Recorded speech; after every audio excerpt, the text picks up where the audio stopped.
the lights dancing in the city. Say the system's on the ropes, while the same hands that broke it hold your paycheck and your hopes. They'll sell your sweat for silver, call your sacrifice relief, but every drop of truth we bleed writes another line of belief. Freedom isn't free, it's carved in blood and fire and stone.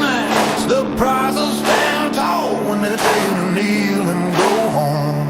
They can lock up every promise, tax the air we breathe, but they'll never chain the hearts of those who still believe. 'Cause freedom isn't free.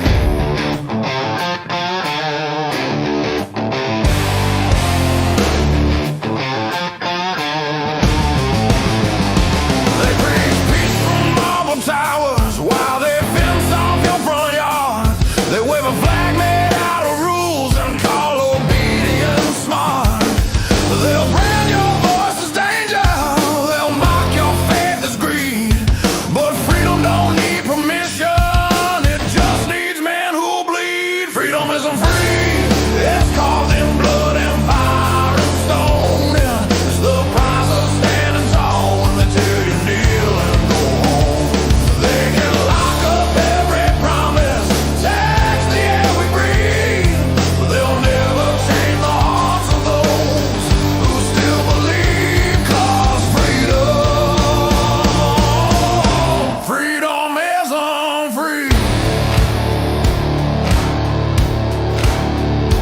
Freedom isn't free, it's written in red on history's page, a warning to the tyrants and the cowards of the age.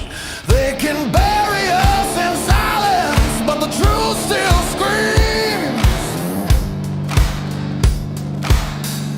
Freedom isn't free.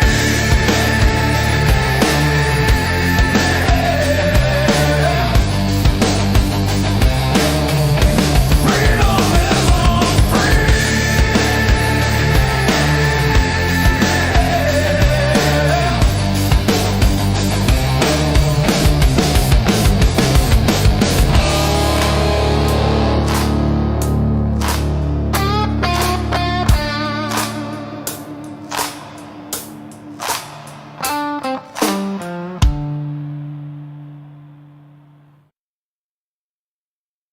Hello, friends. Do you have a moment so that we may discuss our Lord and Savior Minarchy?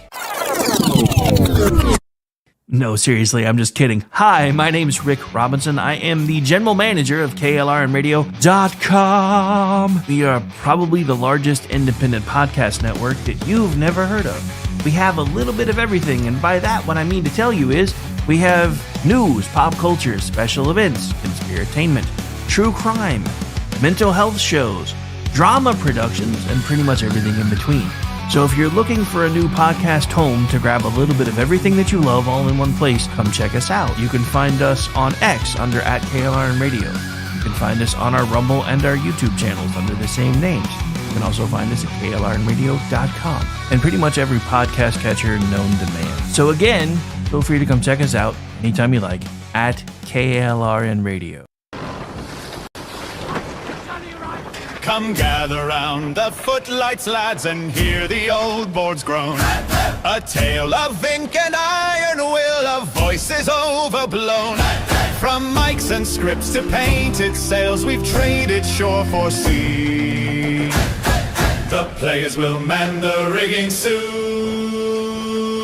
Aye, all hands, follow me. From Long John shadowed silver grin to Jim with compass true, we speak the words, we wear the scars, we make the old world new. No gold without the work behind, no legend without sweat. A stage, a ship, a single breath, the course is not set yet. We play a sail, we play a sail, we play a sail soon. All hands to KLRN Radio. setting sail for Treasure Island, March 2026!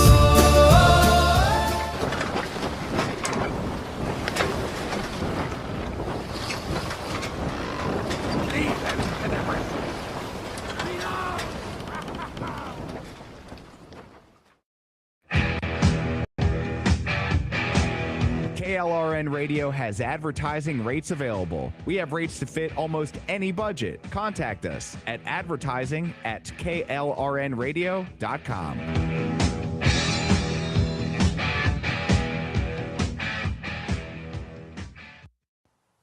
The following program contains coarse language and adult themes. Listener discretion is advised.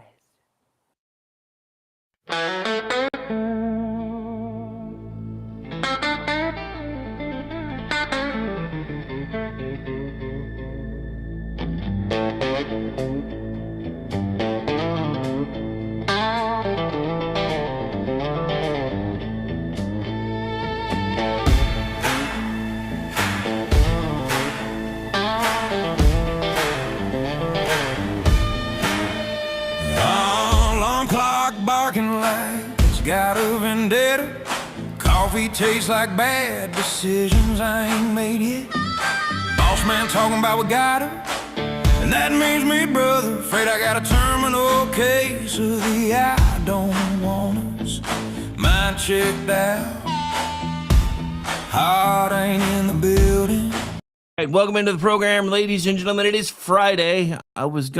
Dude, I had a whole thing planned. I was gonna do the usual, just chill out Friday, lean into Friday the 13th a little bit, mix that into some of the intros and the outros.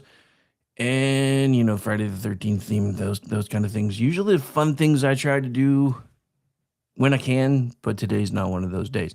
Anyways, welcome into the program. First of all, we're going to be making up for lost time because I had an issue, so we got started a little bit late. Please make sure that you are pushing out the feeds wherever you're finding us at today. If you're watching us on X, make sure you're following along with whatever account you're finding there if you are so inclined.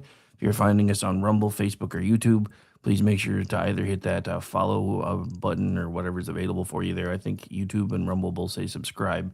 I think X gives you the option to follow. So whatever you want to do. But today, unfortunately, is not going to be one of my usual happy-go-lucky fun show Friday kind of days. I was trying, I really was, but people have me pissed off. And sorry about it, but it's just the truth because I'm tired of this. I am tired of living in a country where we have to apologize for giving a damn about what happens here. No other country in the world, save maybe Great Britain, has the apologist complex that we have when it comes to things like Islam. And I just don't get it. And after what's been happening for the last couple of weeks, I can't. I've been trying to dial it back. I've been trying to be a good boy because I'm trying to build a brand, and there's rules that you have to follow, and there's things that you can't say, and there's a chance that everything that I'm trying to build could get torn down because I'm not using the proper language, but I just don't give a shit anymore. I can't. Not with what we live in, not with what we're living in today. And I have so many things that we are going to be talking about today that I don't even know if I'm going to be able to get through all of them, but we're damn sure going to try. So we're going to start with this one right here. Before cancel culture got really heavy and before we got deboosted and demonetized everywhere, knocked to the bottom of the ladder and everything else, I was one of the loudest voices about this stuff. And then they silenced me for me. And then I've slowly started trying to build back up. But look, I'm going to say this. I am not an Islamophobe. I have never been an Islamophobe. Never. Because phobia, by definition, is a Greek word that means an irrational fear of. There is no irrational fear of Islam. There is a smart fear of Islam. There's a fear of Islam that does and can make sense, And there's a healthy fear that you should have about Islam, especially if you are not an Islamist, because these people do not like us. These people do not want us to exist. These people want to wipe us off the map. And now there are so many of them here and so many in Britain and so many everywhere else that they're not even trying to hide it anymore. They're not.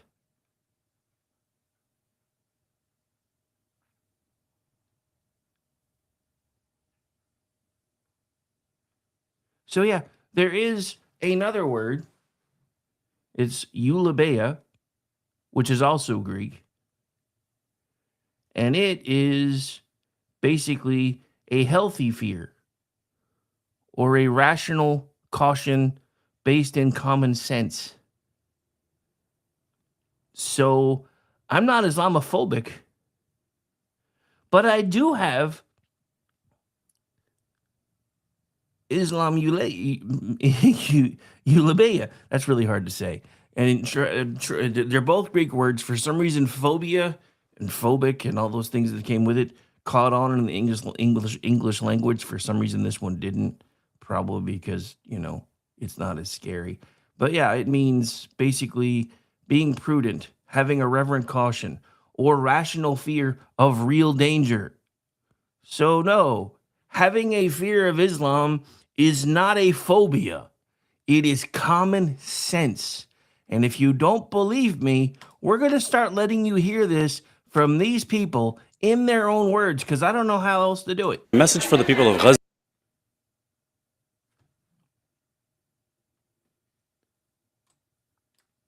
The message for the people of Gaza is going to be more of the message that should be sent to the people here, in that they have achieved victory. We haven't done anywhere near enough.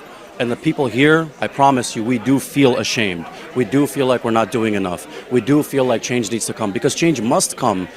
And in the form that it must come is that this empire, the American empire that's been hurting our people since the beginning, the imperial Western powers that have been hurting our people since the beginning, they must fall. And inshallah they will fall. And my message to the people of Gaza and the oppressed peoples across the world is that there are people here, both young and old, who are going to be willing to fight and are willing to put their lives and everything they can on the line to bring these empires down, because they must come down.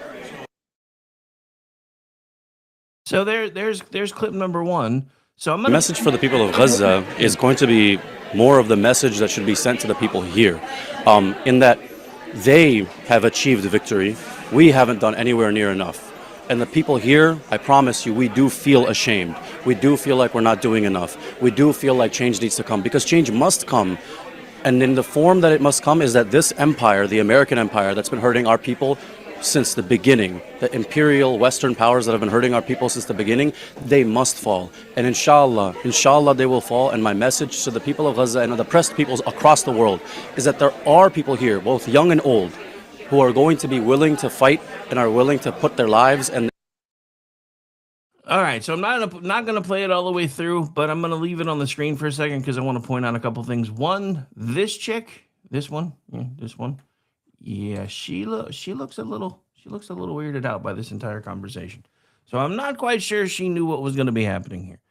But I need you to understand what this man just said, and they have proven it to you over the last couple of weeks if you're willing to pay attention. There have been terror attacks popping up all over the place for the last 2 weeks. And almost nobody's really talking about them and calling them what they are. Because we can't, because we're afraid we're going to offend people. Well, guess what? The left is already perpetually offended, so I really don't give a damn if I offend them anymore. Because they are perpetually offended. It's the only way that they win anything, is to keep everybody so emotionally heightened that all they're thinking about is, oh, it's so terrible that you guys say this thing about the poor Muslims who want to chop my head off at any given opportunity. I can't with this anymore. I just can't. Because it doesn't make any sense. None of this makes a damn bit of sense, that we now live in a country where we are ceding our authority more and more to people that are saying the quiet parts out loud. The left doesn't give a shit about us anymore. The left only gives a shit about being able to shore up its voter base. And its voter base is the illegal aliens. It's not even us anymore. They're losing voters left, right, and center because they've shifted the Overton window so far that they started to have to import votes. If they hadn't imported a bunch of voters and hadn't done all kinds of trickery and chicanery in 2020, we wouldn't even probably be having this conversation right now. But now if we don't fix it, this could be the end of us because they're not playing anymore. They're saying the quiet parts out loud. They're telling us exactly what it is that they plan on doing. All of them. Now here's somebody else who seems to think and feel kind of how I feel about where we're at right now. And I'm going to let you guys hear this, and then you can, discuss among yourselves and with me if you choose whether you agree with what this person is saying or not. But here we go. We are to the point where we want to protect the United States of America and not have it compromised by third world cultures or cultures that don't fit here. We are tired of the crime. We are tired of the living in fear. We are tired of the financial oppression. We are tired of the lies. We are tired of the propaganda. We are tired of the intentional division, and we want it cleaned up. And Trump said he was going to clean it up. It hasn't happened, and it could happen very fast. I think most people understand that. And that's what we elected him to do. I think most people that voted for Trump wanted him to take drastic, harsh action. And I think he's got a lot of people around him now that are saying, oh, you don't want to do that because that'll make them mad. Dude, those people are going to hate him no matter what. They're going to hate him no matter what he does, whether he does it easy or whether he does it hard. If we really want to fix the country, it would be much more effective to do it real hard, fast, so that people can see the result of what those changes look like for the next 3 years, and they'll never go back to that. We are to the... And he's right. In a lot of ways, Trump hit the ground running in his first year. And I was really pleased with a lot of the things that he did, but then you could kind of feel it about halfway through that first 6 months. You could kind of feel that a lot of things felt like they were kind of trying to let off the gas. There were still a lot of things they were doing, but there were a lot of things that it seemed like they had kind of given up on. And this is one of them. I have now seen even the Republican think tanks and everybody else is to get ready for the midterms. Stop talking about mass deportations. The fuck did you just say? No. Talk about all the mass deportations. Line them up and get them the hell out of here. Period. Full stop. I don't want to hear any more from the Jessica Tarlovs about, well, I thought you said you guys were going after the worst first. We were, but y'all weren't cooperating with us, so we decided to go after all of them. That is not our problem. That is a you problem. You guys decided to keep your stupid sanctuary city and sanctuary state policies, so now they all get to go. You know who should go to the front of the line? Every fucking Muslim. Every single one of them. I don't care, because let me clue you in on a little something. There is either a practicing Muslim or a non-practicing Muslim. There is no such thing as a moderate Muslim. They do not exist. They are not a thing. They have convinced you that they are, because that's what they do. They come in quietly and they behave at first. And then you notice little interesting changes, things that can't happen in the countries that they came from, because to do some of the things that they do in the lands that they are trying to conquer are illegal in the lands that they came from. These loud calls to prayer with everybody going outside and praying towards Mecca in public, guess what? In Islamic countries, that's illegal. It's also considered rude. But you know why they do it here? And you know why they do it in Britain? It's to show you how many of them that there are, so that you start to see you can't resist us anymore.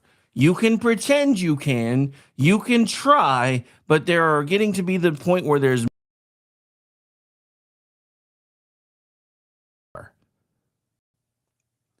and we are angrier than you are. And they are, because they hate us.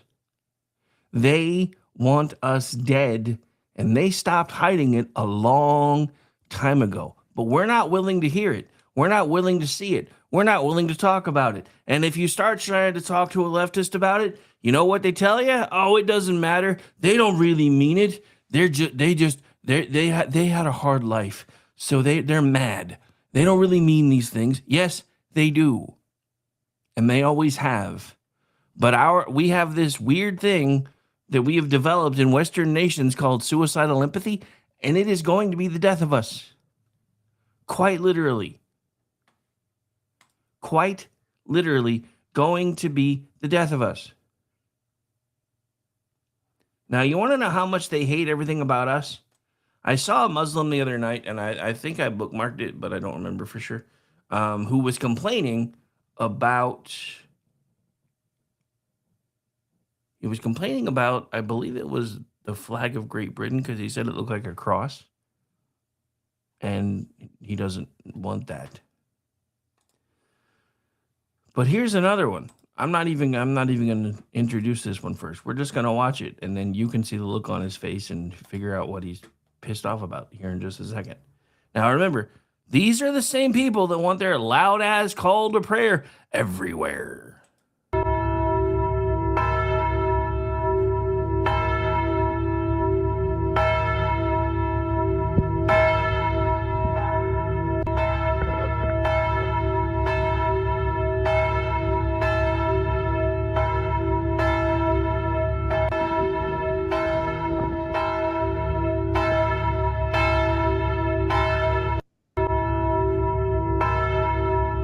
Now, according to this video, that is a Muslim who is very annoyed by the church bells.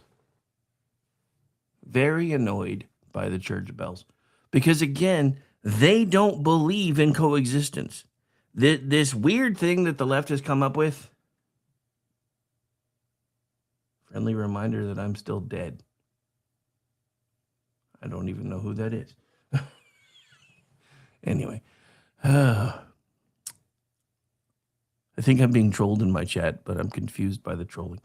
That's all right. All right. So anyway, look, they don't like us. They have never liked us. And they are starting to tell us the quiet parts out loud. One of the quiet parts out loud is when they tell you, this is our land now, not yours. Now here's another one. Again, this is in Dearbornistan. By the way, we used to call it Dearborn, Michigan, but now it's basically Dearbornistan. I want you to hear this and pay really close attention, because most of you probably don't even know this is happening.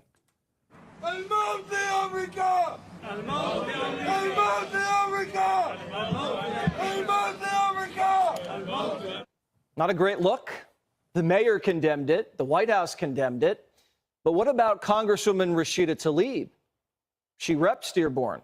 Is she okay with her constituents chanting death to America? Fox Business correspondent Hillary Vaughn asked her. Watch.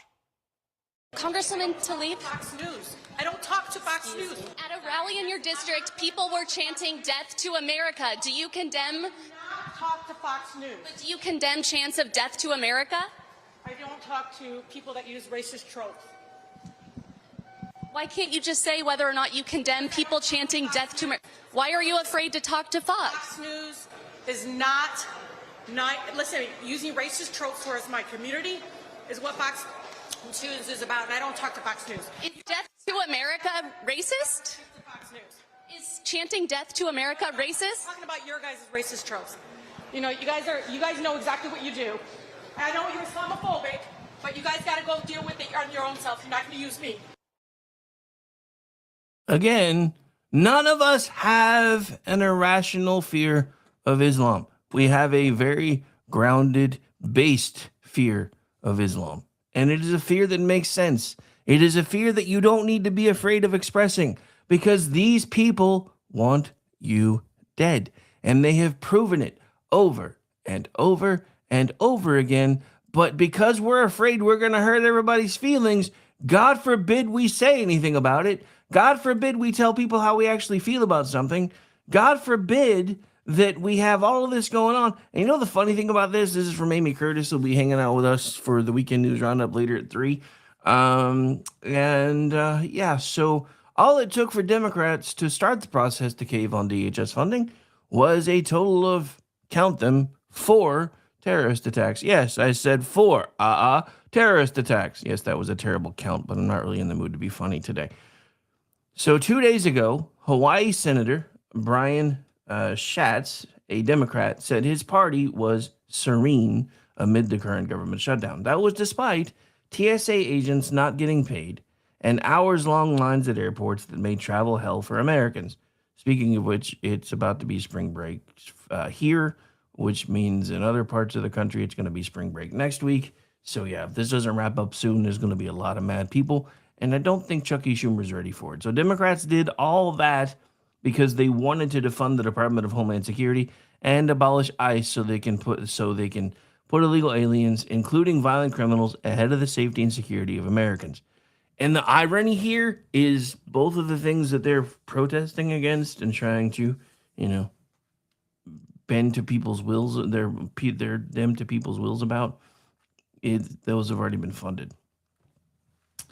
So here's the thing. So this was even before the 2 terror attacks that took place yesterday, which did, by the way, in Virginia. Mohammed Jallow opened fired at Old Dominion University, killing Lieutenant Colonel Brandon Shaw, a professor and decorated veteran, and wounding 2 others in the school's ROTC program.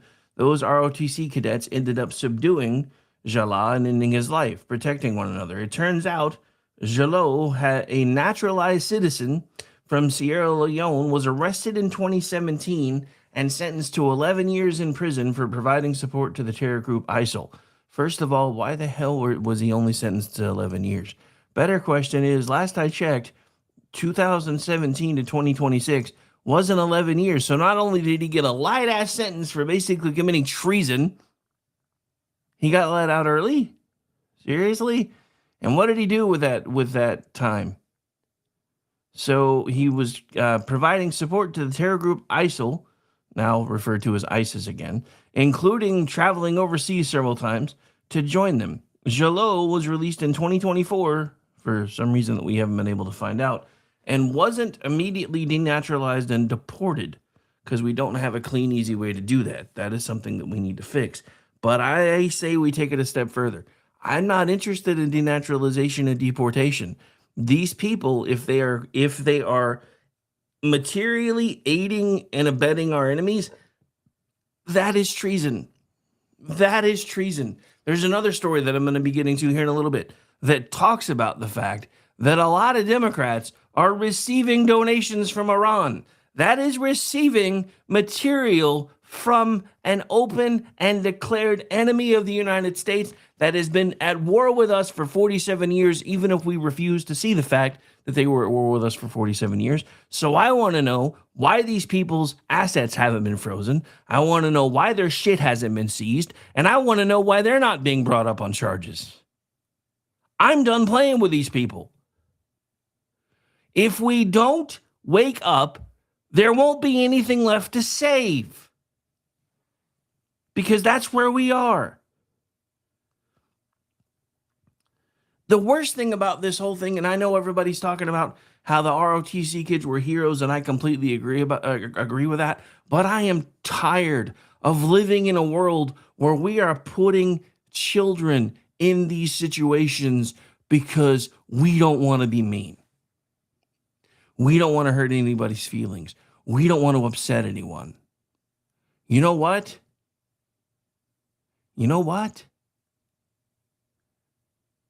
I spent most of my second marriage walking on eggshells. I'll be damned if I do it anymore, especially in my own damn country.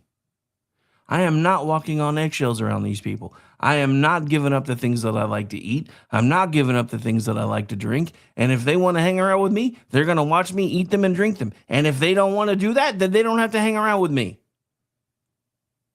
Period.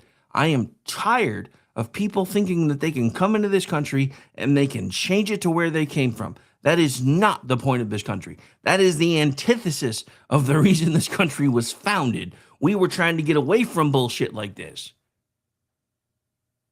Islam is not a faith. Islam is not a religion. It's a theocracy wrapped in a legal system.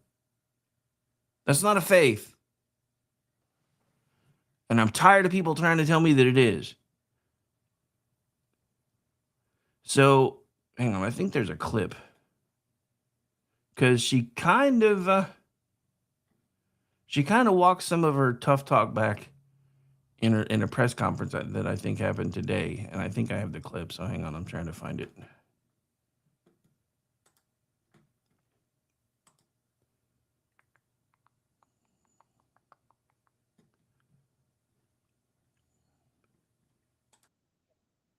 Oh.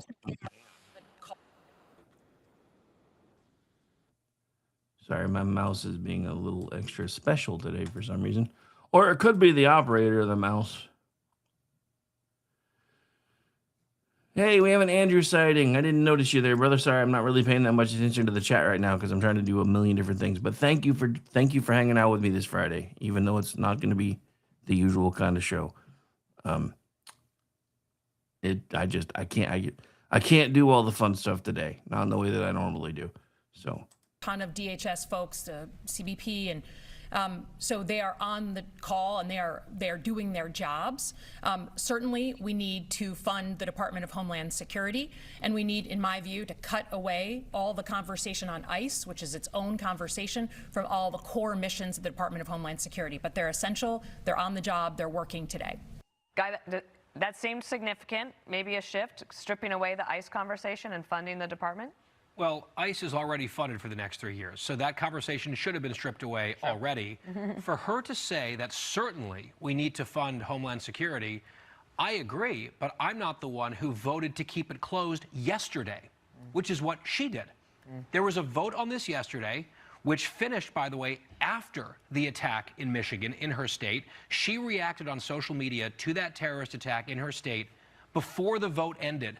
That kept the Democrat filibuster alive, meaning that the DHS department remains closed. She made that choice to vote to maintain the shuttering, the temporary closing of our Homeland Security Agency. And then she comes on the cameras today and says, oh, well, certainly we need to fund it. She had the chance to do so yesterday, and she chose not to.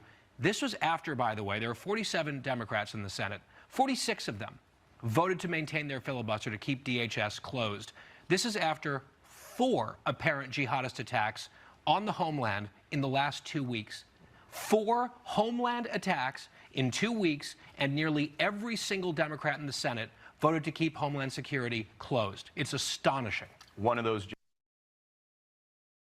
All right, so yeah, he just said it. You know, it's one thing to say, hey, it's time to reopen everything, but it makes a hell of a lot less sense when you realize that yesterday when she voted to keep everything closed still was after these attacks had already occurred. So yeah, I call that giving folks the shine where I come from, and I think that's pretty much what we got. So yeah, according to Slotkin, who just voted to not fund Homeland Security, she says it's time to fund Homeland Security. So fun times, fun times. All right, so hang on, I'm trying to find some of the other stuff I've got here. So we did that one, we did that one. Okay, so this is Keith Self, and he is representative in Congress, and finally, people are starting to say what I got deboosted for saying. I wonder what's going to happen to him, but let's give this a listen real quick, and then we'll take the first break. I got a late start, but I'm still going to have to wrap up fairly close to on time, so I'll have to shave off some time, which is another reason why I'm not playing the full Friday song. That, and I'm not really in the mood for it. So, here we go. Sharia, as a supremacist ideology that demands submission and rejects our freedoms, falls squarely into this category. It refuses to tolerate dissent, equality, or our nation's law.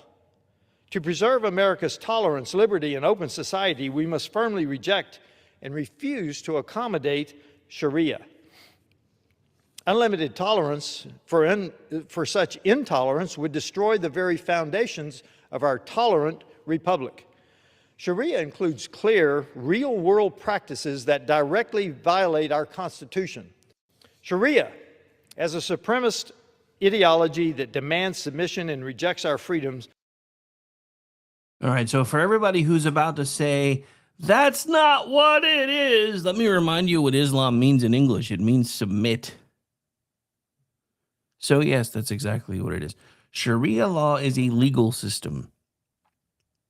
And the funny thing is, and I didn't get a chance to talk about this the other day when I had a bunch of trolls in chat asking me, where is Sharia law being practiced? You might want to go check out the no-go zones in London because they use Sharia law there all the time. Yeah, there's stories about it all the time from over there. And I'm pretty sure, even though we're not being told about it, pretty sure there's probably some Sharia zones in Dearbornistan. Otherwise, they wouldn't feel so comfortable with chanting death to America in the middle of motherfucking America. Just saying. Just saying. So we can keep wringing our hands about stuff. Well, part of it's because we keep offending everyone. No, that's not why. That's not why.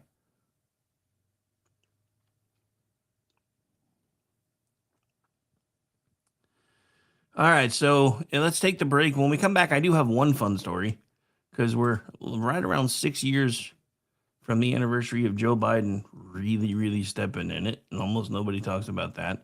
But we are going to take the first break of the show.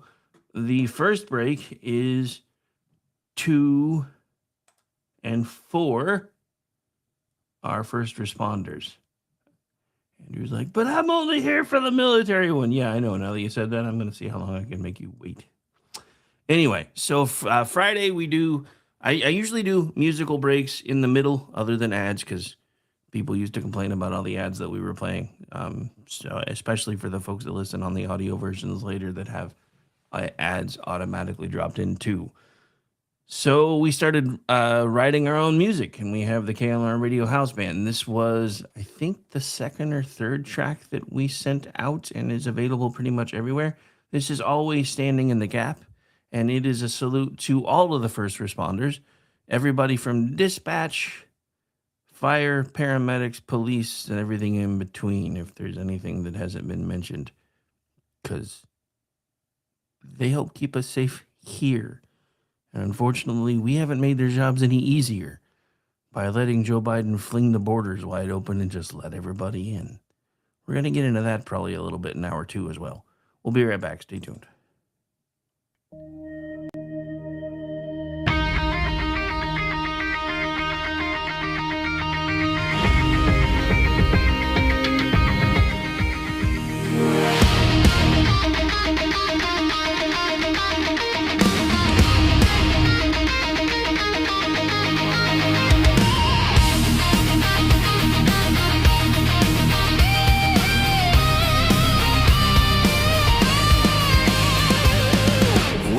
Comes in, somebody answers.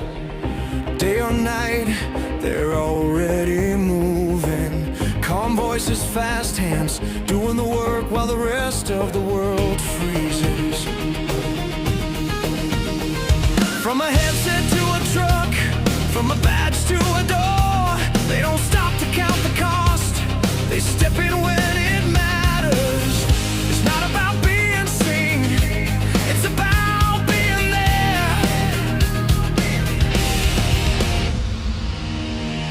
They're holding the line when the lines go dead, standing their ground when the world goes dark. They're the calm in the chaos, holding the line through the fire, the flood. When everything falls, they don't ask why, they just answer the call. Always standing in the gap for us all. Before the sirens fade, before the scene is clear, someone's already making sense of the moment.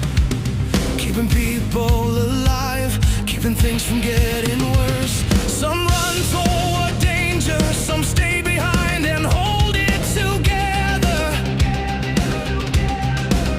Different roles, same weight, same promise to show up.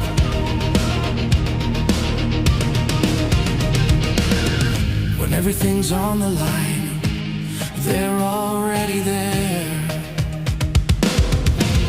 They're holding the line when the lines go dead, standing their ground when the world goes dark. They're the calm in the chaos, holding the line through the fire, the flood. When everything falls, they don't ask why, they just answer the call. Always standing in the gap for us all.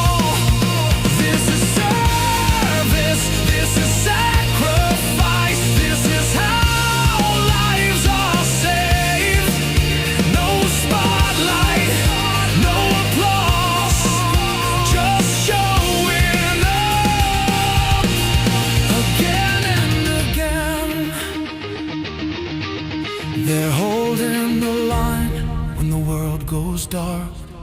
When everything's breaking, they hold their ground. They're the calm in the chaos, holding the line. So we raise our voices for the ones who stand.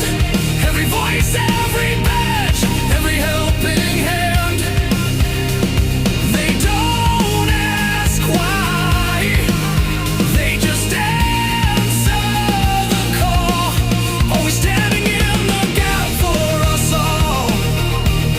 Always standing in the gap for us all. For those who run and for those who hold steady. For those who stand in the gap.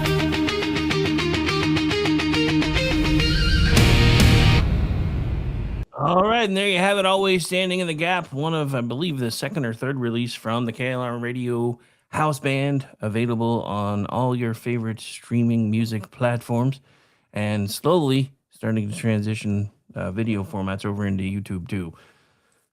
But right now I'm a one-man production house, so it takes a minute to get things done. All right, so anyway, so we're back. We're live. And I told you I have a kind of sort of, not, I don't really want to, I don't know. Does it count as a fun story? Does it really? I don't really know. But I thought it was interesting because we're like 6 years from the 2 weeks to slow the spread. We're kind of right in the middle of that time frame. And so this happened around that time too. It's not a very long clip though, so here you go. You're not going to get COVID if you have these vaccinations. You're not going to get COVID if you have these vaccinations. You're not going to get COVID if you have these vaccinations. Everybody remember that? Because I remember that. And look, it wasn't just Biden. Trump oversold the vaccines too. It's one of the things that irritated me about what was happening. But Trump is a salesman, and he thought he was on the right track, and he was trying to make everybody feel better. So he's like, these things are awesome. And then they slapped a bunch of drug company labels on them, even though they were being manufactured by our military industrial complex, which I don't really know how I feel about that either, if I'm being quite honest with you. But my favorite line from Joe Biden during that time frame was, look, you're not going to get it if you get the vaccine. And then it turned into, well, it won't be as bad because you got the vaccine. And then they're like, well, maybe you won't die because you got the vaccine.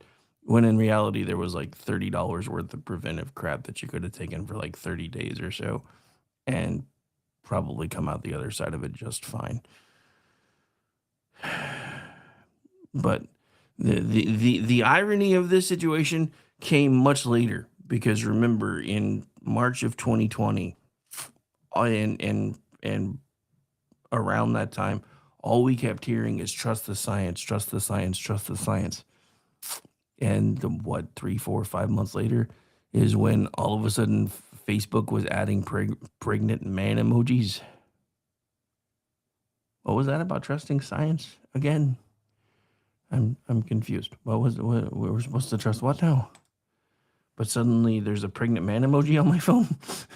But we're supposed to be trusting the science. I thought we were supposed to be trusting the science. I don't understand. All right, so that was your 30-second levity break. This is the I don't know who's heard this. I don't know who's seen this, but we're playing it. This is a guy who survived all the crap in '79. Here we go. I remember going to school, and I remember he took a gun out of a holster, put it in my head, and with his hand shaking, he just kind of started to quote the Quran.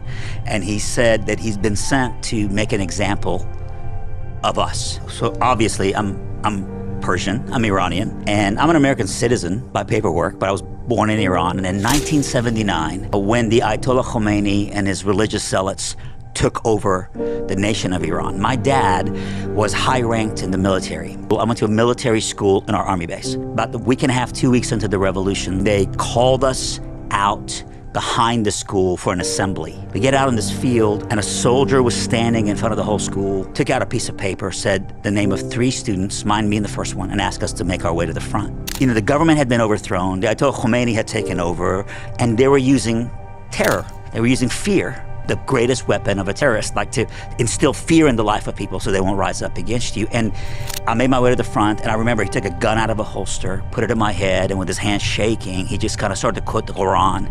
They had decided because of who my father was, they were going to make an example out of me. And so the school principal got between me and the gun and said, please come back another day. And so they took me in a car back home. And my dad got home, and that's when he told me, the government has been overthrown. You're not going back to school. We're going to get out of here. Before we could implement the escape plan, soldiers coming to my home and dragging my dad out of our home. My mom had her hands around the leg of one of the soldiers. She's just screaming, just let him die quickly, just let him die quickly. We sat there in the front with my mom, and she said, let's pray. That's my first memory ever of prayer. When she's saying let's pray, is this an Islamic family? Yeah, we're Shia Muslim. So my mom says, let's pray. All she kept saying over and over again in the prayer was the same thing. She was crying, and she just kept saying, let him die quickly, let him die quickly. And then my sister says, why are we saying that? We need to pray that your dad's not tortured, he's just killed quick. So when you're 9, bro, and you're praying the Oh. last thing you're thinking is, God loves me and has a wonderful plan for my life. So I remember being a 9-year-old kid and thinking, I don't know what we've done to make God so mad. And that afternoon, my dad wasn't killed. And so we planned our escape. And at that time, bro, nobody was allowing people from my neck of the woods into your neck of the woods. I'm from Iran. People are turning the TV on. There's a revolution going on. They're burning the American flag, calling America the great Satan. And all of a sudden, it's a theocracy, and they're taking over. So it's the very beginnings of that moment, right? And then my mom got us together one day, and she showed us a picture of a white man, kind of a handsome Duck Dynasty looking fella. She was like, well, we've kind of exhausted all our evidence. She was like, this is Jesus, and he's American, and we need to ask him to let us into his country. Are you serious? We close our eyes and we're like, Jesus, let us into your country. And man, a week after we mentioned the name of Jesus, he opened the doors for us we couldn't open for ourselves. And so, man, we're coming to America all of a sudden, and I'm thinking, I hate religion, but hey, Jesus, thanks for letting us into your country. Thank you. Thank you. Now, he's, of course, laughing and, joking about it now. But imagine what they put this 9-year-old kid through. Just think about that for a second. Imagine yourself being 9 years old and watching your father being dragged away and having your mother tell you, we need to pray that your father is killed quickly and not tortured. This is what we're fighting against. This is what we've been fighting against for 47 years off and on, even though most of us never wanted to face the fact that we've been at war with these people. And the reason we've been at war with these people is the same reason that I've been trying to tell you guys for pretty much as long as I've been doing this, that we are at war with these people, because two opposing ideologies cannot coexist in the same space for very long. So we have a choice. We can either roll over and we can do what Islam says and submit, or we can decide that enough is enough. And I'm sorry, I'm going to say this again. For all of you that keep telling me that there are moderate Muslims, and there are so many more moderate Muslims than there are radicalized Muslims. And according to your own math, there are, because there's about 1.5 million radicalized ones and supposedly about 10 million that aren't. Why aren't they cleaning up their own house? I say this all the time. Christians do our best to try to clean up our own house. We don't always get it right, and there are plenty of things that happen bad inside the church.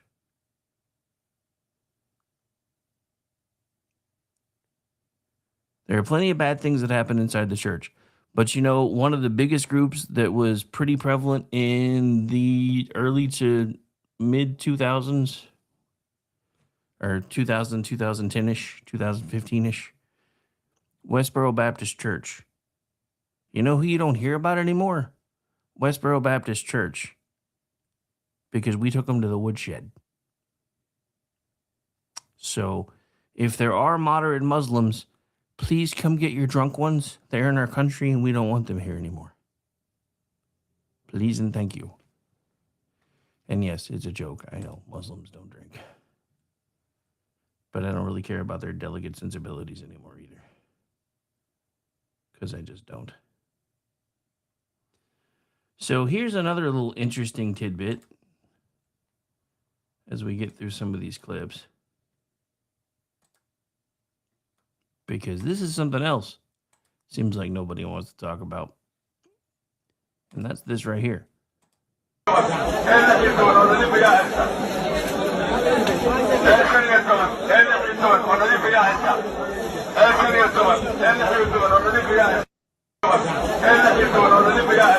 All right, so I'm going to leave that paused on the screen while we discuss.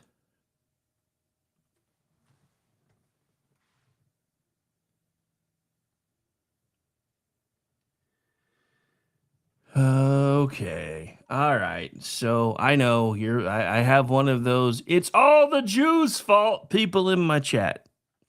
So I'm going to give you 30 seconds if you're still here. Explain to me how all this is the Jews' fault. You have 30 seconds starting now. And if I don't like your answer, you go bye-bye. Anyway.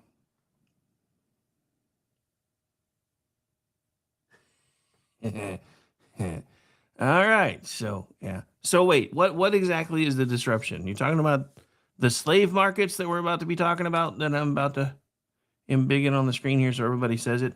This is according to the United Nations, who I don't really trust any further than I can throw them, except for gathering information. This is Mauritania, an Islamic country that still maintains slave markets publicly. And they typically buy, sell, and trade about 80,000 people a year, according to the information that we've been able to find. So, remember, according to the left, slavery is evil. Except they're buddying up to people that still practice it. I'm confused. What happened to that? What happened to that party alignment shift that supposedly happened in the 60s? I thought y'all didn't like slavery anymore. I thought y'all said it was us that wanted slavery now. Remember? That's the whole thing. Been hearing this my entire life. When I was 18 and first registered to vote as a Republican, all my friends, when they found out I registered to vote as a Republican, you know that's the racist party now, right? Citations? And you know, anytime I ever ask people for citations, you know what I got?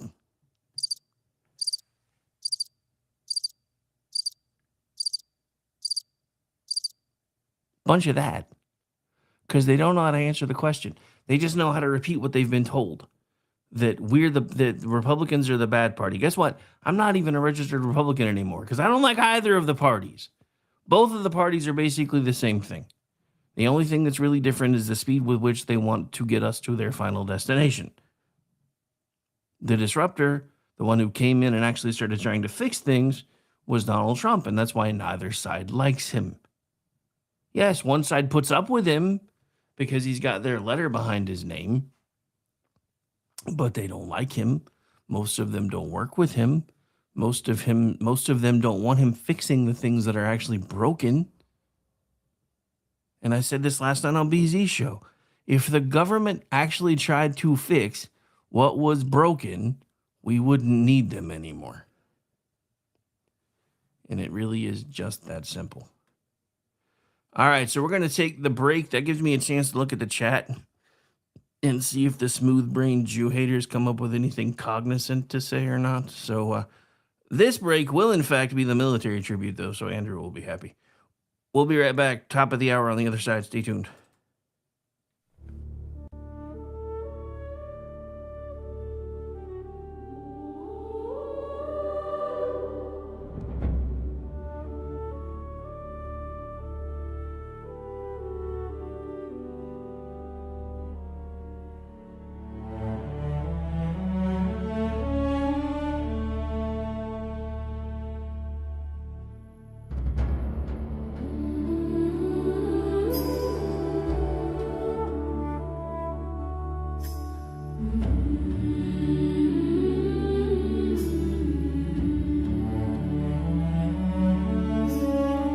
Before the oath was spoken out loud, before you stood apart from the crowd, there was a moment, quiet and clear, when you chose to stand while others stayed here.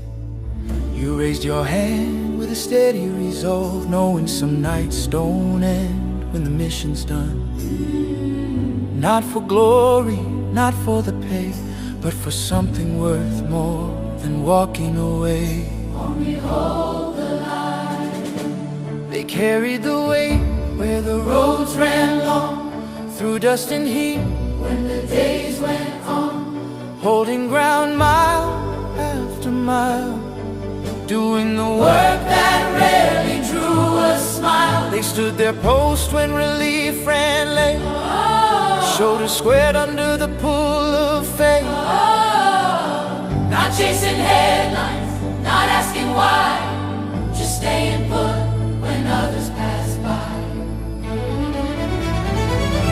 We stand and watch in different ways, different nights, the same long days. One old spoken carried through, wherever duty calls us to. We stand watch over the deep.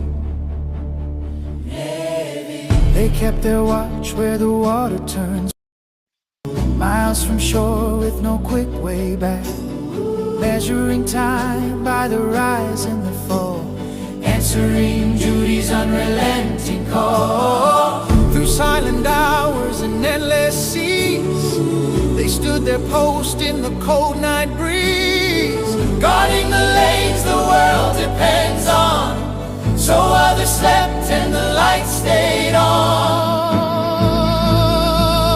We stand the watch in different ways, different nights, the same long days.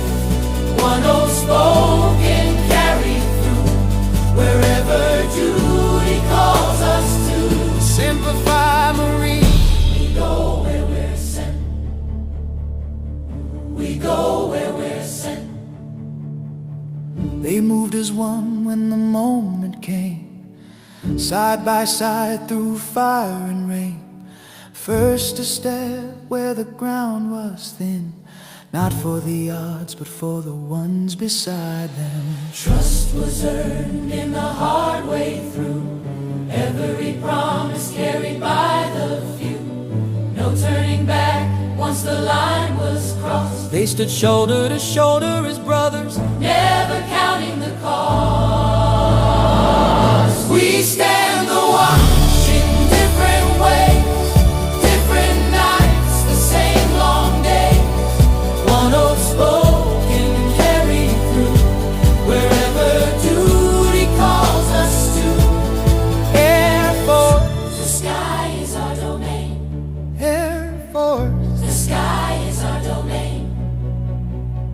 they held their focus where seconds seem eternal, soaring between clouds and blue. Every movement measured and true, knowing what one clean moment could do. They watch the whole while guarding the small, every mission tied to a larger call. Calm under pressure, steady and clear, keeping the promise from far overhead. Space Force, we guard the dark without they faith. keep their vigil where silence reigns, beyond the weather, beyond the rain. watching the paths that the world relies on, long before the warning lights come on. Cloud, no banners, no clear view, just constant care in a canvas full of stars, standing the watch through the endless night, guarding the systems that keep us in light. While the watch is kept and the lines hold fast, there are lives still moving on the other side of that. Empty chairs and quiet phones, long goodbyes that don't feel done. Names we carry but never say, folded flags and debts we pay. Every service, every scar reaches farther than the uniform ever could. Coast Guard, we come when it matters most. They launch into storms when hope feels thin, turning back isn't an option then. Hands reach out where the waters rise, pulling lives back from the edge of time. No headlines waiting when the call is done, just breathing restored and another life won. Every rescue, every return, a quiet promise kept in the worst conditions. We stand the watch in different ways, different nights, the same long days. One old spoken carried through wherever duty calls us to.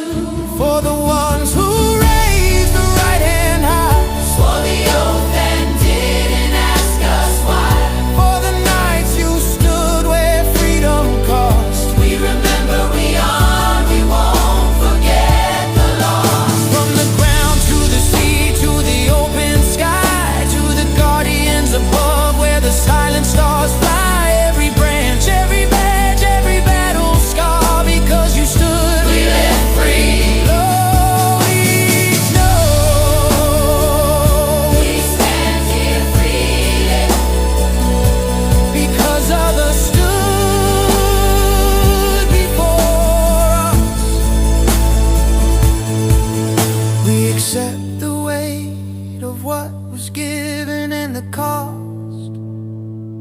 that came with it. We promise to remember those who serve, those who stand watch still, and those who never came home.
lights dancing in the city, say the system's on the ropes, while the same hands that broke it hold your paycheck and your hopes.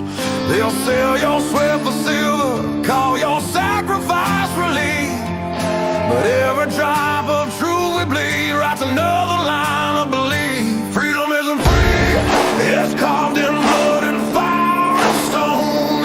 It's the price of stand tall when they tell you to kneel and go home. They can lock up every promise, tax the air we breathe, but they'll never change the hearts of those who still believe. 'Cause freedom isn't free.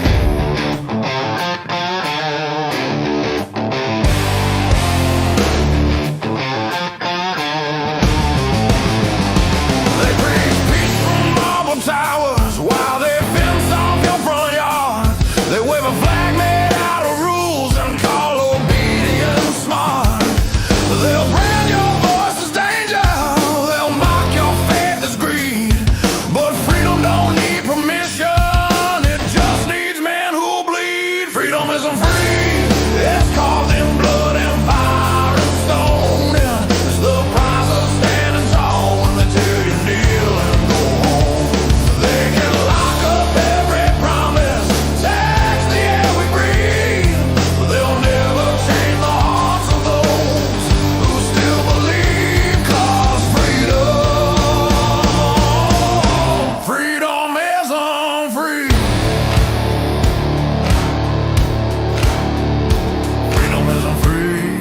It's written in red on history's page, a warning to the tyrants and the cowards of the age.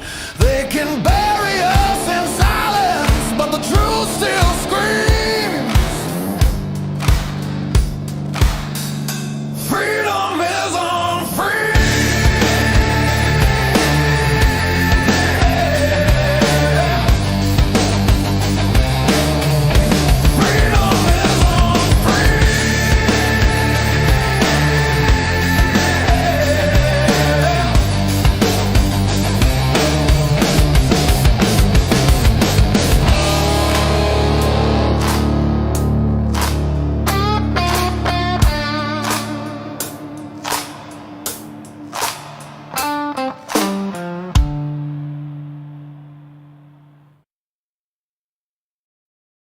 Hello, friends. Do you have a moment so that we may discuss our Lord and Savior Minarchy? No, seriously, I'm just kidding. Hi, my name's Rick Robinson. I am the general manager of KLRNradio.com. We are probably the largest independent podcast network that you've never heard of. We have a little bit of everything, and by that, what I mean to tell you is we have news, pop culture, special events, conspiratainment, true crime, mental health shows, drama productions, and pretty much everything in between.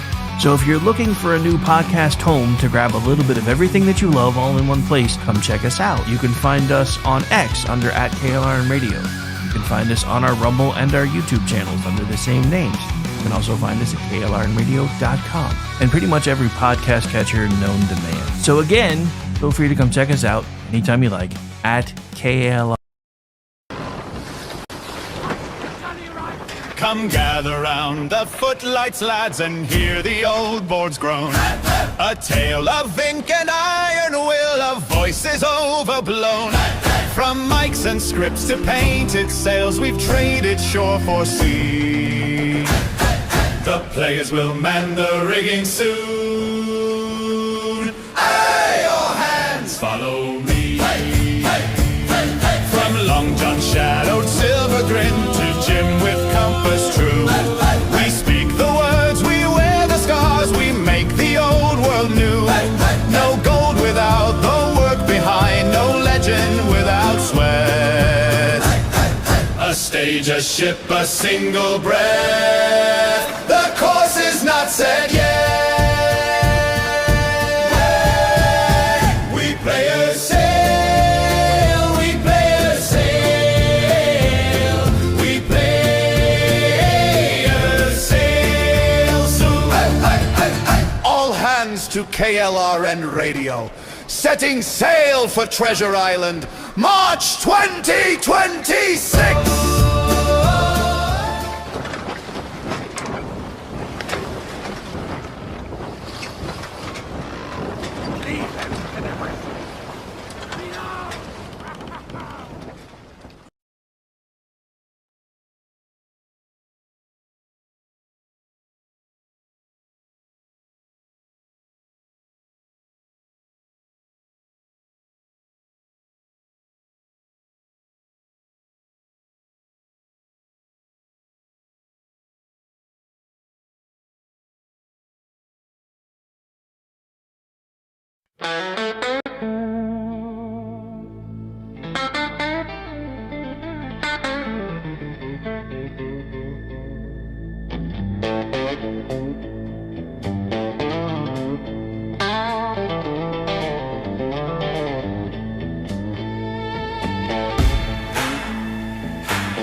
Got a vendetta.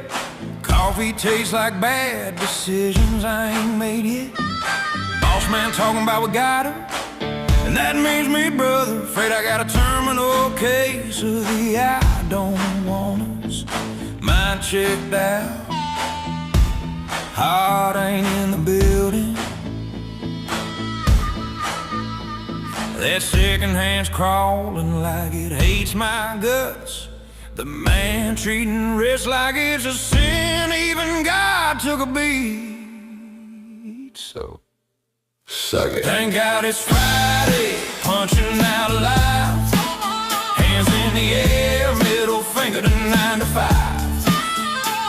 Still waiting, but tonight I don't care. Cold beer sermon and a bar stool prayer. Take this job and shove it, I quit. Till Monday. 'Cause tonight I'm free. Yeah, work and wait. It ain't owning me. So raise 'em up high. Let the whistle blow. Thank God it's Friday. That's all I know.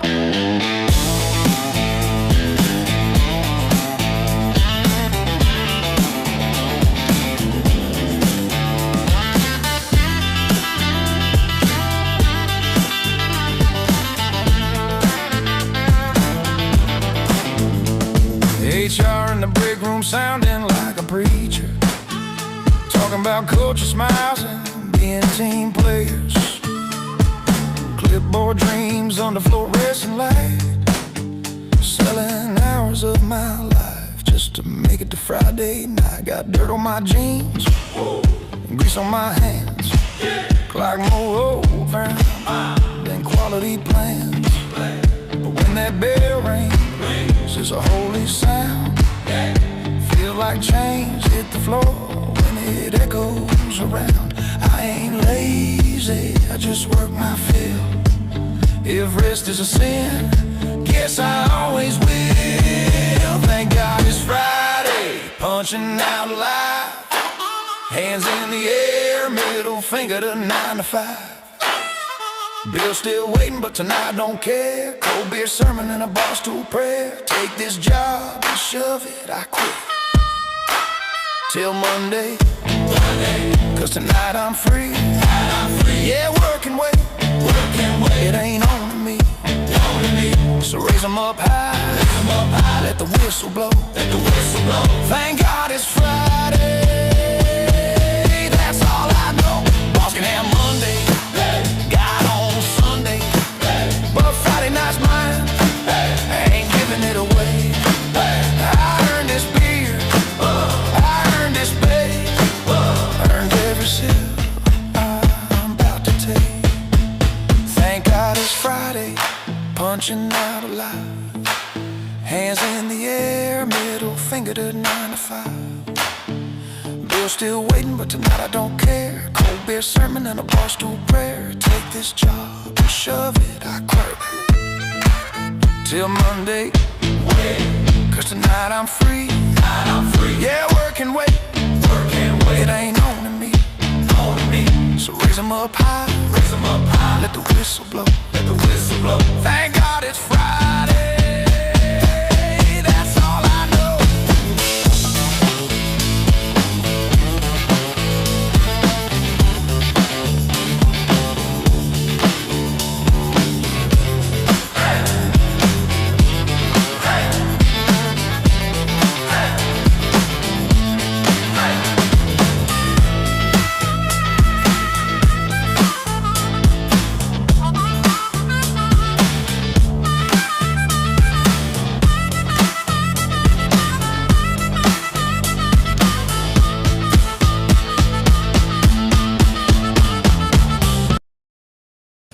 had to scramble and go grab my phone and try to keep things running while I was trying to get the computer to start working again.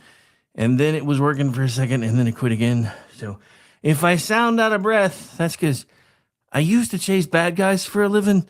Now I don't run unless shit's chasing me, but I was trying not to have a whole bunch of dead air when everything started going sideways. I knew something weird was going on because everything hiccuped for a second, and then the military tribute song sounded like it had lots of reverb, which means for some reason, even though it's only loaded once, the system was playing it twice within about about a quarter second of each other. So yeah, anyway, we're back. We're live, and I apologize. I know I told you guys I was going to try to make up for some time today, but I was trying to figure out why nothing was suddenly working. So, yay, it's Friday, and it's Friday the 13th. I guess I should be expecting. Oh, all right. So we got to talk about this, right? Because this is one of the things that has been rattling around in my brain pan ever since we started watching the left come out in full-blown favor of Sharia law, which is really weird. Really weird. Really weird. But, you know, because of their acceptance basically means they agree with it, because if not, they wouldn't be tacitly accepting it. But so that's what makes this ironic. Because every election cycle, especially the presidential one, you hear the same tired, tropey talking point from the left. And it's this one. The GOP wants to turn the clock back to the 1950s and put you back in the kitchen, barefoot and pregnant and not able to do anything. The funny thing is, the whole time they've been convincing you that it was us that wanted to do that to you, they've been the ones wanting to replace that clock/watch with a sundial and party like it's $6.99. Because apparently they're cool with Sharia law, which is bad for women. It's bad for women. You know how I know they're cool with Sharia law? Because we have all kinds of Iranian women who are trying to stand up for themselves, you know, in pockets, and Iranian people trying to stand up for themselves in pockets, and we keep telling them to stop. We being the left. We being the because yeah, I'm not one of them, but just saying. All right, so we had to talk about that because that has been something that's been driving me nuts. So yeah, but look, I'm sorry. I'm sorry, but with everything that's going on, the Democrats have lost the plot. And if you can't see that, I don't really know how to show it to you, other than to let you hear this and then you tell me what you think. I'm not going to tell you who it is first. Pop quiz, because I want to see. Okay, let me fix that. Pop quiz, hot shot. I want to see who knows who this is before I play it, or while I'm playing it, because I'm not gonna tell you. 4 terror attacks in the last couple of weeks alone. 2 just yesterday. Yep. We were talking about this earlier. Does it feel to you that like something has changed in these last couple of weeks? Like you can feel it. What is it? It does. I believe we are in a heightened threat environment, most likely because of events in the Middle East. Iran is a state sponsor of terrorism. We can decapitate the leadership there, but that does not decapitate the ability to be a state sponsor of terrorists. It does not decapitate the ability to inspire acts of terrorism, including acts of terrorism here in the homeland. And so, bottom line to all of this, we need to fund, Congress needs to fund the department that exists to ensure homeland security. But what about, how do you think about cybersecurity issues? All right, so there you have former DHS Circuit Secretary under Obama basically telling the Democrats to get off their ass and fund TSA, etc. And look, I get it. Chucky Schumer tried to take his little victory lap. He's like, we tried to fund TSA and the Republicans said no. What about the rest of DHS, bitch? Because I bet you there was nothing about that in there. How much you want to bet? How much you want to bet? How much you want to bet?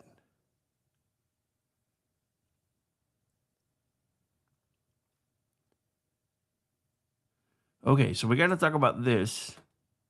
Because remember, according to the left, we're going to lose. The Iranian people don't want freedom, blah, blah, blah, yada, yada, yada. So let's check this out. This is from Nick Arama over at Red State. So we've seen Israel and the United States take out a lot of Iran's leaders. The two countries have also been pounding away at their military capacity. They've decimated their navy. I think we need to figure out a different word because I think everybody seems to forget what decimated actually means. It's to reduce by a tenth. We've sunk like 90 of their ships. They only have like 100 and something. That is a lot more than decimating. Anyway, so they've decimated their navy and they've taken over their skies.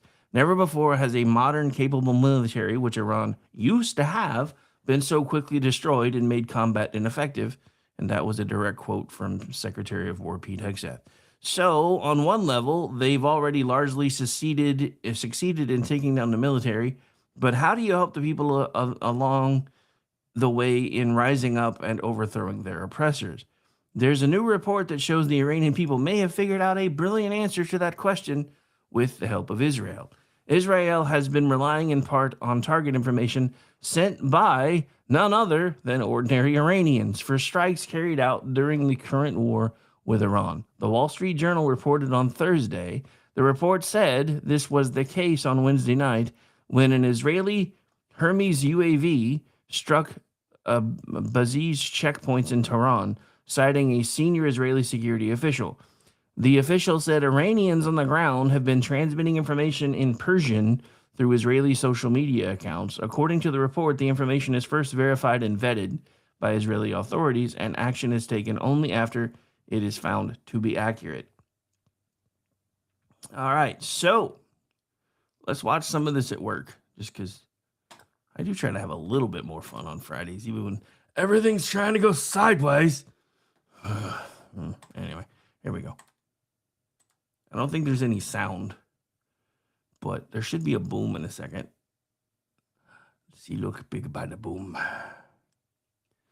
That explosion brought to you by the Iranian resistance. Dun, dun, dun. That explosion brought to you by the Iranian resistance. Dun, dun, dun. So tell me again, these people don't want to be free. All the things that everybody's using, the Tehran ties. They're like, see, they don't want to be free. They're telling us they're going to fight till their last breath and fight till their last drop of blood. Yeah, there's probably some guy off camera holding a gun on their head to get them to say that shit, just so y'all know. Y'all really don't understand. Y'all still don't really understand how any of this works when you're dealing with absolutely positively evil people. And it shows. Sorry about your luck. But yeah, so apparently that is what's happening now, is they are literally fighting for their lives in Iran now and trying to help us. So, again, the Bajis are the security force primarily engaged in the repression of the people. They've helped maintain the mullahs in power over the years. Imagine what it must be like after years of being oppressed. You can now call in a strike like you're ordering a pizza on the people who may have killed your friends and your family members. Crowdsourced air support for a revolution. For the win, bitches. 21st century solutions to a problem that nobody else could figure out. Israel's like, hey, you let us know where they are, we'll come take them out for you. How you like that? And here's another clip. Same thing. This is Mossad calling on Iranians to assist in targeting the regime. I don't know if it's going to be in English or not, but we're going to play it anyway because why not?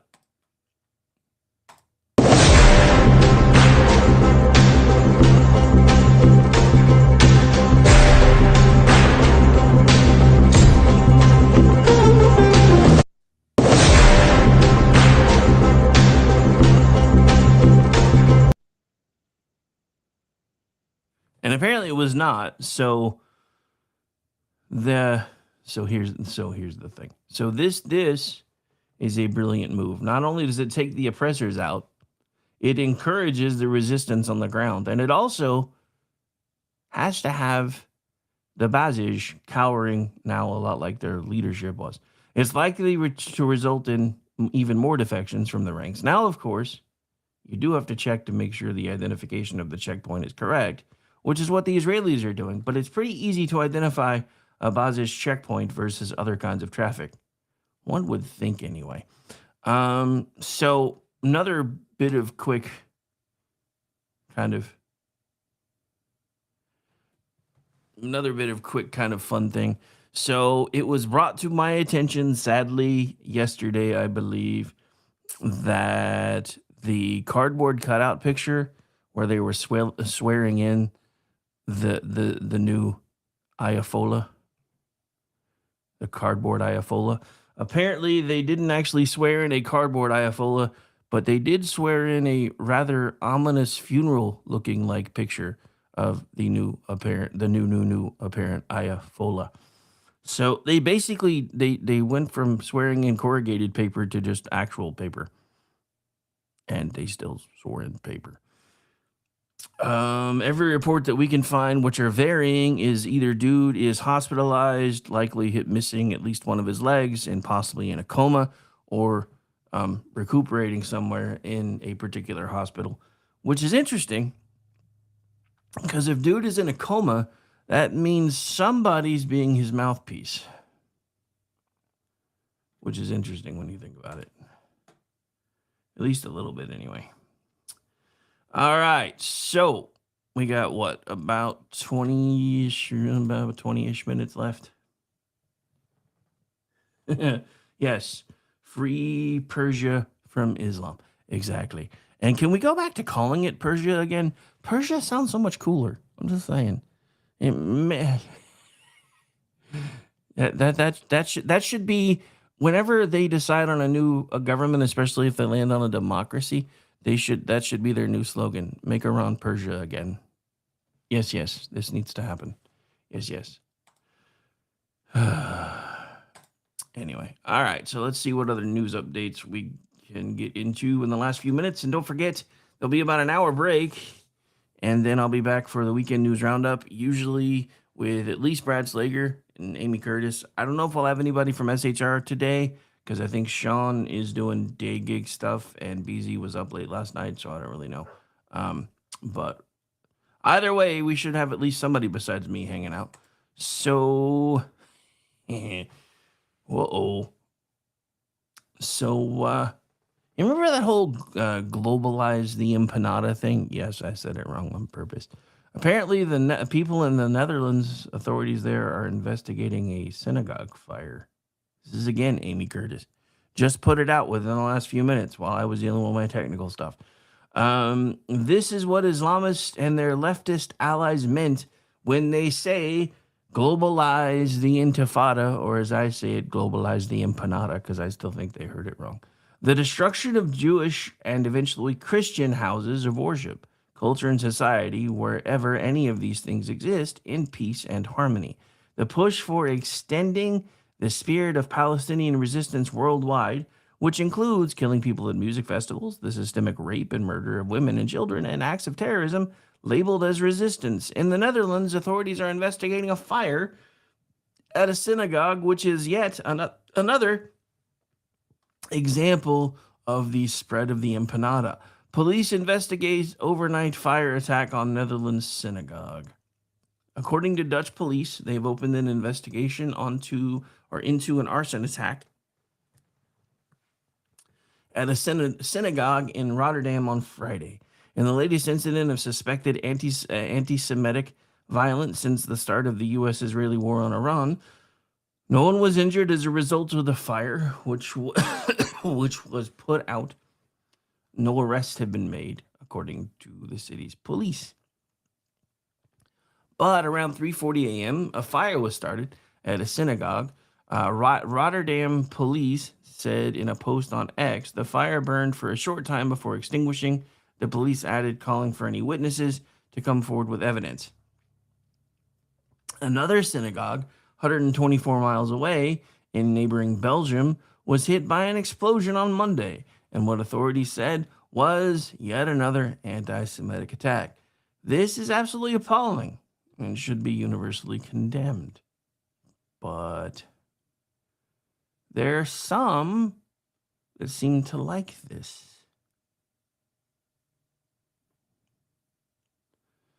So let's not forget, the newly elected communist fucking Islamic mayor of New York City, whose wife went on a liking and reposting and sharing spree for anything about October 7th from the perspective of the terrorists.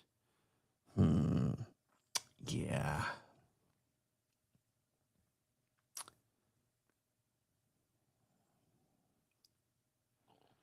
Fun times.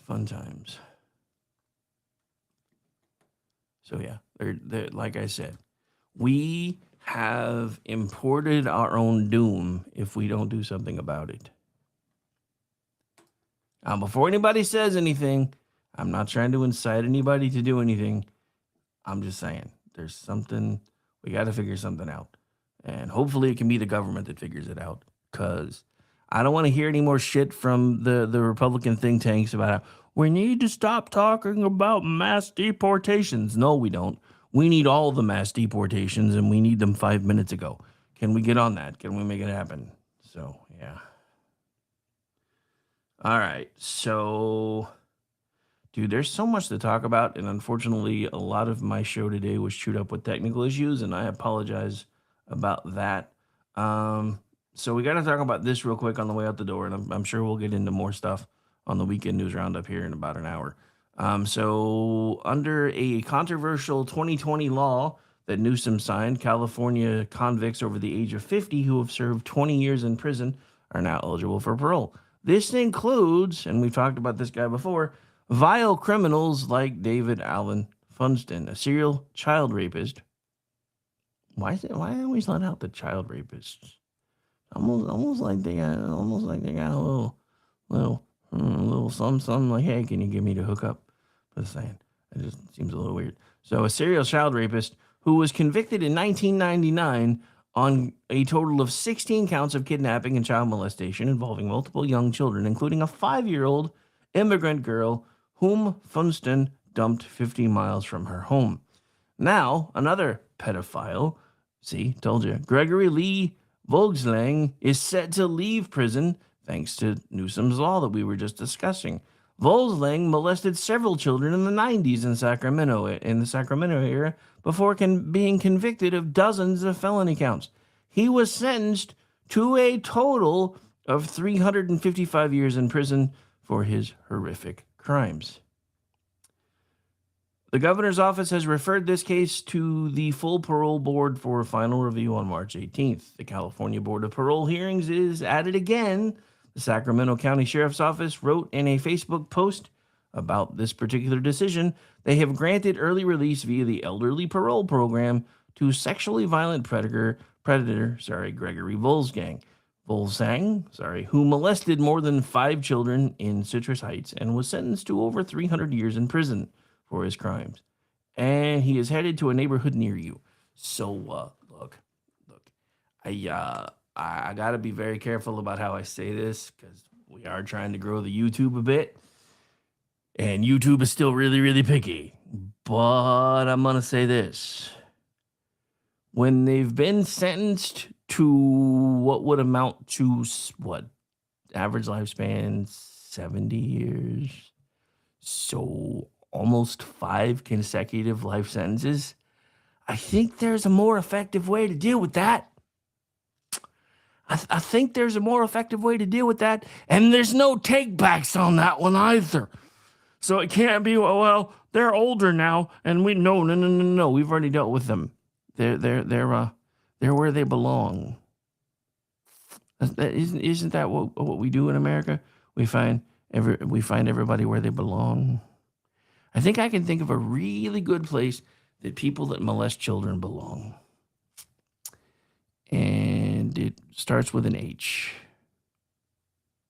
Rhymes with jail, sort of, but it's not jail. But it does, it kind of sort of rhymes with jail, and it starts with an H. I think we should just start sending them there. Because then there's none of this, oh, this law says they get to get out now. No, sorry, they're currently filming the next episode of South Park with the cardboard version of Satan. Sorry, can't help you there. Yeah, there's no early release from there. So yeah, I'm sorry. I have zero empathy for anybody who does bad things to children. Zero. You know, you may or may not have justification for some of the things you do to adults, and that is something that I believe can and should be taken to court. But if you're convicted of doing bad things to children, nope. All right, so we got to get into this. This just broke. So there has been a fight going on in Missouri regarding the GOP redistricting plan. A Missouri judge has upheld their decision. So we've got redistricting battles playing out all across the country: Texas, California, Indiana, Virginia. So on Thursday, a Missouri trial court upheld the state's 2025 congressional redistricting map, giving the state a GOP win for now. The ruling rejected claims that the map violates the Missouri Constitution's compactness requirement, and Jackson County Circuit Court Judge Adam Kane declined to block the map from being used in future elections, meaning it remains in effect, but potentially only for now. Have you met SCOTUS? Anyway, sorry. That was kind of sort of an How I Met Your Mother throwback for anybody who's watched that show. But anyway, so the decision resolves one part of the legal challenge, but leaves the most consequential question still unsettled, with key issues still pending before the Missouri Supreme Court in a separate case challenging that very same map. In the Jackson County case styled Wise versus State combined with Healy versus State, plaintiffs argued the new map fractures major population centers, particularly Kansas City. They contended the districts were insufficiently compact, thus violating the Missouri Constitution's requirement the districts be as compact as may be possible. The lawsuit was brought by voters and advocacy groups. Try to say that word 3 times fast when you're having a really crappy day. Groups challenging the legislature's mid-decade redraw of the congressional districts. The primary criticism is that the map dilutes urban voting strength. Is that a bad thing, though? Is it really a bad thing? Is it really a bad thing that urban dense populations get to decide everything for everybody else? I don't really think that's how the founding fathers wanted stuff. Just saying. I could be wrong. I'm not a founding father. I don't even pretend to play one on TV or on video streams. But I'm pretty sure that's not what they had in mind. So the lawsuit was brought by... we already read that part. Sorry. So again... so the primary criticism is that the map dilutes urban voting strength and was designed for partisan advantage. Virginia is entering the chat, which prompts me to invite anyone with an electoral map not designed for partisan advantage to send it my way, please. That would be fascinating to see. I'm being serious. That was actually that was something the author of this piece put in there, but please show me a non-biased electoral map. That would be awesome. So the court ultimately was not persuaded by those arguments. The crux of Judge Kane's ruling is thus: redistricting statutes carry a strong presumption of validity. Plaintiffs must show the law clearly and undoubtedly violates the Constitution. Courts should not substitute their judgment for the legislature when multiple constitutionally valid maps could exist. The court concluded that the districts remain contiguous and reasonably compact and therefore constitutional, which caused a bunch of people's heads to explode, most likely. So the bottom line for the judge's decision here is that even if other maps might be more compact, that alone does not make the legislature's map unconstitutional. But as noted above, the ruling does not end at the broader legal dispute. The case involved more than one legal question.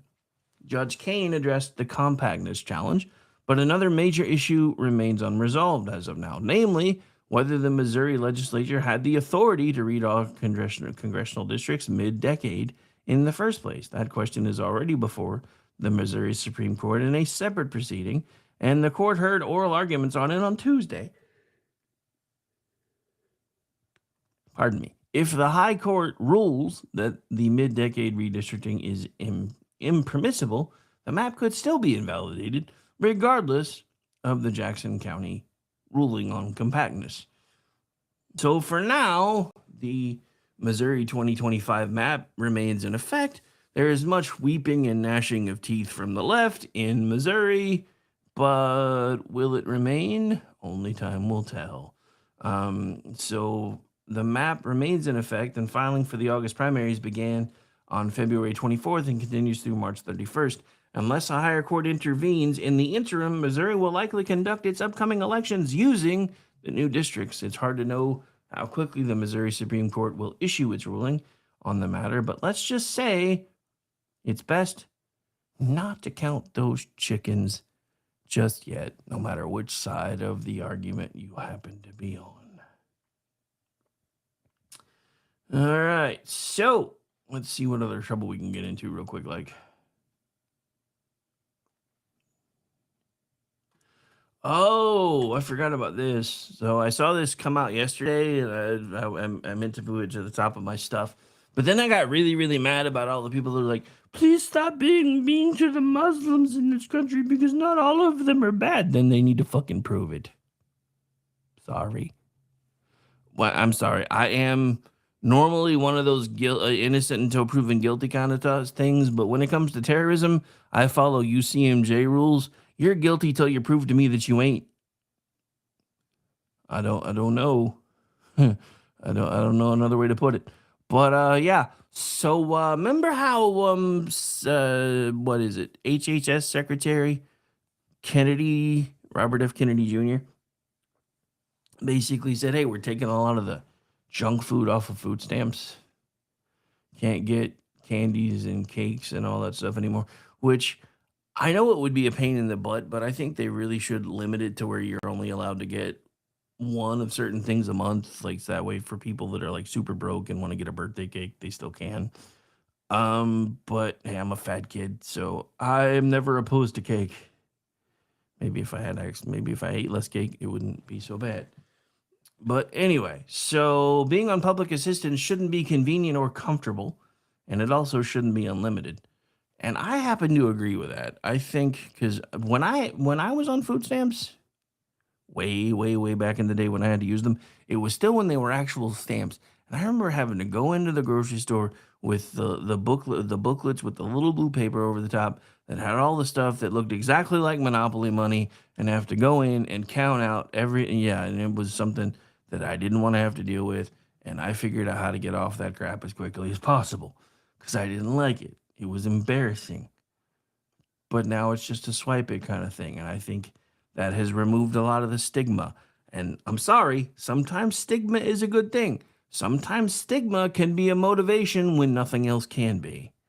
So the fact that we keep making it more and more comfortable for these people to stay on these social safety net programs and I've talked about this before, in my opinion, they've become social spider webs because they're almost impossible to get out of. And that is because as a supervisor for multiple companies, including the owner of a security company, there were people that worked for me in pretty much every supervisory role that I've ever been in that would actually turn down promotions that came with pay raises because it would stay if I gave them, let's say somebody was right on the bubble and they were able to make what I was paying them without it affecting their food stamps, but then I tried to promote them or give them a raise and it was say $1.50 an hour, and they did the math and they were like, that gets rid of over $400 a month in food stamps. So your $1.50 an hour isn't going to be the same thing. So I respectfully decline. And this is why I've said for a long time, since we've made it as easy as we've made it, there needs to be a transitional period where you let people start taking the steps to be able to get themselves off of these programs without immediately taking them away, so that people can still have that bit of a safety net, take the raise, maybe get a little more confident, maybe try to go to work somewhere else that can pay a little bit more, see if they're eligible for even another promotion that might actually lift them far enough out of and off of the poverty line that they don't need the food stamps anymore. But at the same time, because we've made everything so easy, then really it doesn't matter anymore. All they do is they go in, they buy whatever they want, they swipe a card. As long as there's money, as long as there's supposed money on there, they leave and they have Twinkies and cupcakes and sodas and all these things. And so anyway, so yeah, back to the article real quick. So the Supplemental Nutritional Assistance Program, or SNAP, it should be being used to provide minimal and temporary aid. As the saying goes, a hand up, not a handout. What's more, where food assistance is concerned, it should be limited to food of proven nutritional value. Not candy, not sugary drinks, not prepared foods. I kind of disagree on the prepared food part, because some of that stuff is actually still more healthy than the fast food crap. Not by much, but a little. So the Trump administration has been working to reform the SNAP program along these lines. Now, a lawsuit filed against the United States Department of Agriculture, which administers the SNAP program, is challenging the new rules. The plaintiffs are demanding that they be allowed to obtain sugary drinks and candy with their benefits. I'm going to say that again. The plaintiffs are demanding that they be allowed to obtain sugary drinks and candy with their benefits. Yes, I'm being serious, and please don't call me Shirley. Food stamp recipients sued the U.S. Department of Agriculture on Wednesday to undo the Trump administration's efforts to prevent them from using benefits to buy products such as sugary drinks, energy drinks, and candy. In a complaint filed in the Washington, D.C. federal court, 5 plaintiffs said the restrictions destabilize food access for participants in the Supplemental Nutritional Assistance Program. Then we're going to have to change the name, because it's the Supplemental Fattening Assistance Program, SFAP, not nutrition. In the 22 U.S. states where the department has approved so-called food restrictions waivers, Agriculture Secretary Brooke Rollins and Health and Human Services Secretary Robert F. Kennedy Jr. have endorsed the waivers as part of the Make America Healthy Again, otherwise known as the MAHA movement. Destabilized food access by limiting the benefits to actual food? Really? That did they stretch before they made that reach? Because holy crap. In fact, that actually seems like an incredible stretch. Like Stretch Armstrong or not Johnny Storm. What the hell's the dad? Reed Richards. There we go. That's a stretch on the order of trying to thread a needle by driving a 1959 Cadillac through it. And the plaintiffs, of course, are claiming that they need these products. The plaintiffs, who live in Colorado, Iowa, Nebraska, Tennessee, and West Virginia, say they or family members rely on the restricted foods to manage health conditions. Say what now? Such as diabetes. My name is Wilfred Brimley, and I'm here today to talk to you about diabetes, and the junk food does not help you maintain, it helps you maintain diabetes, but it doesn't really help you do much about diabetes. Also, apparently, and allergies, or to obtain energy boosts needed to conduct their daily lives. They said the waivers cause confusion at the checkout line and cause irreparable harm by forcing them to choose between spending cash on restricted items or foregoing spending on basics such as rent and transportation. One plaintiff, Amanda Johnson of Knoxville, Tennessee, said letting her state's waiver take effect could restrict her autistic 19-year-old daughter to only 3 safe foods and beverages, one of which is bottled water, because of a serious eating disorder. So what exactly is she being restricted from? That yo no comprendo. I don't get it. So she intends to address this person's serious eating disorder by feeding her junk food. Wouldn't some form of, professional help be a much better idea? Anyway, so this argument rings very hollow. When I saw this coming out the other day, I assumed there was probably some sort of an ambulance chaser involved, because let's face it, the government is the great white whale of ambulance chasers. And I do know this. It's probably going to wind up being a class action suit, so none of these people are going to get anything from it. The lawyers are going to get a lot, one way or the other. People, probably not so much. But yeah, this is just dumb. It's just dumb.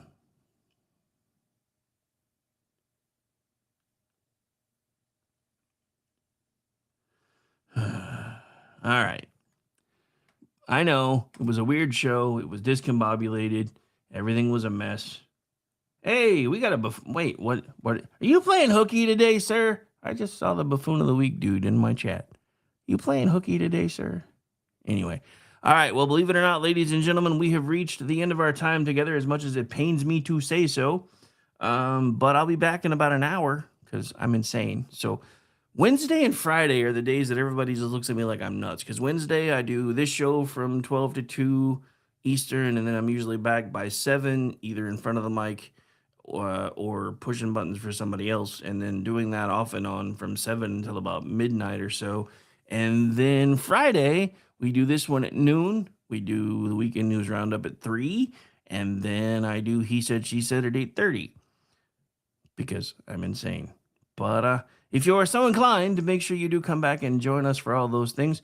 We're going to go out kind of the way that we came in, just so I can at least make up a little bit of the time that I owe you guys today, because it's Friday, and I don't usually play this one that often, and it happens to be one that I keep meaning to get put out on all the streaming places, because everybody that I've listened to is like, dude, this should be being played in like every club every Friday night. Just saying. So, I don't know. Maybe I'll be famous one of these days for writing music. Who knows? But we'll see you guys in about an hour. Bye!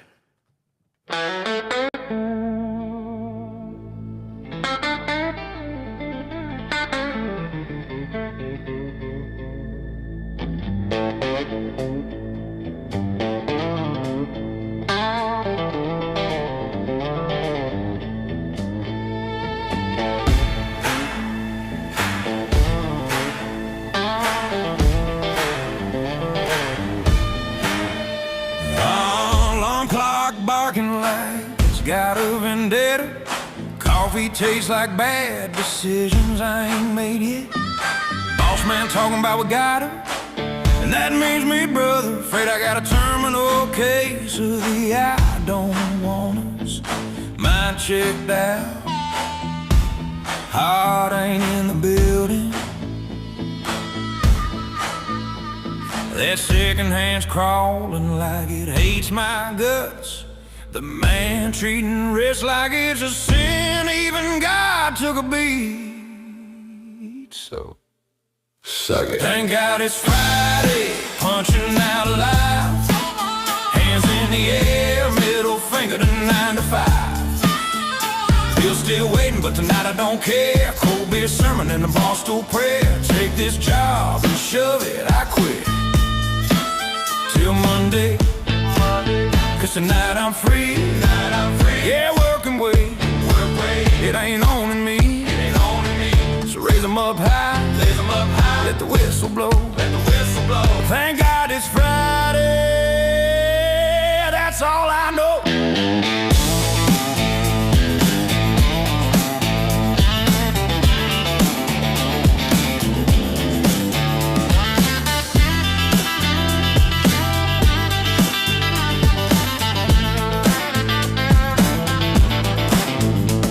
HR in the break room sounding like a preacher, talking about culture smiles and being team players. Clipboard dreams on the fluorescent light, selling hours of my life just to make it to Friday night. Got dirt on my jeans, and grease on my hands, clock more over than quality plans. But when that bell rings, it's a holy sound. Feel like chains hit the floor when it echoes around. I ain't lazy, I just work my fill. If rest is a sin, guess I always will. Thank God it's Friday. punching out alive. Hands in the air, middle finger to 9 to 5. Bill still waiting, but tonight I don't care. Cold beer sermon and a bar stool prayer. Take this job and shove it, I quit. Till Monday, cause tonight I'm free. Yeah, work and wait, it ain't on to me. So raise 'em up high, let the whistle blow. Thank God it's Friday, that's all I know. Boss can have Monday, God on Sunday, but Friday night's mine, I ain't giving it away. I earned this beer, I earned this pay, earned every sip I'm about to take. Thank God it's Friday, punching out alive.